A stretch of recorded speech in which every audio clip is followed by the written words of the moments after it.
All right, let's talk about money. Not just how to earn it, but how to actually understand it. We're going to pull back the curtain on the invisible rules that shape your financial life so you can finally start making them work for you instead of against you. You know that feeling, right? Your very first real paycheck. You see that big number, the gross pay, and you start dreaming about all the things you're going to do with it. But then you look at your actual bank deposit, and a huge chunk is just gone. It feels exactly like this, a weird ritual where you have to give away your hard-earned cash to some invisible force. And not feeling that, wait, what just happened moment, it leads to the most important questions you can ask. Seriously, where does all that money go? Who's making the rules of this game? And most importantly, how do you learn to play it well? Well, that's what we're here to do. We're going to hand you the rulebook. Okay, first things first, we have to look at what's going on behind the scenes. Think of this as the system's plumbing, all the pipes and valves and connections that are working all the time, whether you see them or not. So let's go back to that disappearing money from your paycheck. Say you earn a nice round $2,000. You'd think that's what you get, right? Well, not quite. As you can see here, a massive chunk, we're talking over $500 in this example, can vanish before it ever hits your account. That's federal tax, state tax, Social Security, Medicare. This gap between what you earn and what you take home, that's your first lesson in how the plumbing works. At its most basic, taxes are really just the cost of civilization. It's the money we all chip in to pay for things we share, like roads, schools, and all those other public services. You'll run into them everywhere, as income tax from your job, sales tax when you buy stuff, and capital gains tax if you sell an investment for a profit. It's basically the mandatory subscription fee for living in a functioning society. So what happens to the money that does survive all that and actually makes it to your bank? You might picture it sitting in a giant vault with your name on it, but that's not how it works at all. A bank is more like a financial matchmaker. They take your deposit, keep a tiny bit of it just in case, and then lend the rest out to someone else who wants to buy a car, or start a business, or maybe get a jet ski. That whole system is called fractional reserve banking. Now, you might be thinking, hold on, if they're just going to lend out my money, why even use a bank? And that's a fair question. It really comes down to three big things. Convenience, for one. Paying with a card is way easier than carrying around wads of cash. Interest, yeah, they pay you a little bit for the privilege of using your money. And the big one, safety. Your money is usually insured by the government up to a certain amount, which is a whole lot safer than stashing it in a shoebox under your bed. And this all points to maybe the weirdest truth of all. Money isn't really real. I mean, think about it. A dollar bill is just a piece of paper with some fancy ink on it. The only reason it can buy you a cup of coffee and a random leaf from your backyard can't is because we've all, as a society, collectively agreed that it has a value. The entire system is built on trust. Okay, now that we know a bit about the system's plumbing, let's talk about the tools you can actually use. And I want you to think of these like two-sided coins. If you use them one way, they can build amazing wealth. But if you flip them over, they can dig you into a really deep hole. And the most powerful two-sided coin of them all is interest. When you're the one paying it on things like credit card debt, it is a relentless, nonstop enemy. It turns tiny mistakes into massive financial fires.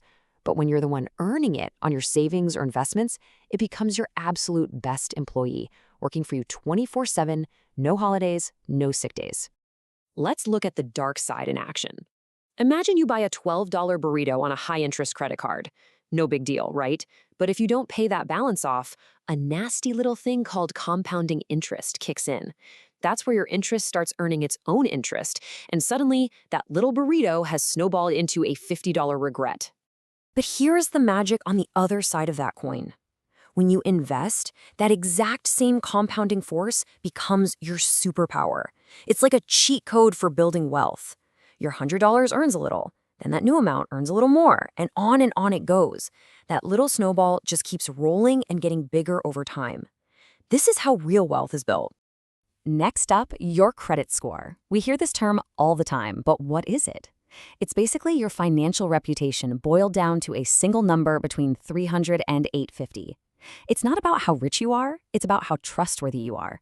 It's the number lenders look at to decide, hey, if we lend this person money, are they a good bet to pay us back? So what are they actually looking at to come up with this score? It's not some big secret. It really just comes down to a few key things. The number one most important factor is your payment history. Simple. Do you pay your bills on time? They also look at how much of your available credit you're using. And then there's the age of your credit history, longer is generally better, and having a mix of different types of credit. All right, let's zoom out a bit. We've talked about the system and your personal tools. Now we need to talk about the big picture forces that are kind of like the economic weather. You can't control if it's going to rain, but if you understand the forecast, you can at least remember to bring an umbrella. First on the forecast is inflation. It's that slow, silent thief that eats away at the value of your money. You know when you open a bag of chips and it feels like it's already half empty, even though you paid more for it than last year? That's inflation in a nutshell. Your dollar is still a dollar, but over time, it just buys you less stuff. That's why hiding cash under the mattress is a losing game. And the economy? Well, it moves in cycles. Think of it like a massive party. You've got the boom times when the music's blasting and everyone's having a blast. Then you hit the peak where maybe the lights start to flicker a bit. The bust, or a recession, is when the music kind of just stops. And then you have the reset when things slowly start to rebuild for the next party. It's a natural rhythm. So, with all these big kind of scary forces out there, it's easy to feel powerless. But you're not. And this brings us to the most empowering part of all this. The levers that you personally get to control to navigate this whole game and actually come out on top. The single most powerful lever you have at your disposal is investing. This is the crucial shift. It's where you go from trading your time for money to making your money trade itself for more money. It's how you put your money to work so it can outgrow inflation and build real, long-term wealth for you. So what does investing actually look like? Well, for most of us, it boils down to a few main things. You've got stocks, which are just tiny little slices of ownership in a company. Bonds, which are basically you loaning money to a government or a big corporation. You can buy funds, which are like convenient prepackaged baskets of stocks and bonds. And of course, there's real estate. Your next lever is your ability to create value. And here's a little secret. A lot of the time, value is just perception. A designer handbag isn't 100 times better at holding your keys. But because people believe it's more valuable, it sells for 100 times more. The lesson for you? The more you can develop skills that people perceive as being highly valuable, the more your own earning potential can grow. And finally, the last and maybe most important resource you control is time. This is the foundation of everything. Real, lasting wealth isn't built overnight with some lucky bet. It's built slowly, through consistent, patient, sometimes even boring decisions that you repeat over and over again for decades. So here's the bottom line. Yeah, the financial system can feel complicated. It can even feel like the game is rigged against you. But the truth is, if you take the time to learn the rules, all the stuff we just talked about, you gain the power to start rigging that game back in your own favor. In the end, it really all comes down to this one powerful question. We know that interest is either your absolute worst enemy or your very best employee.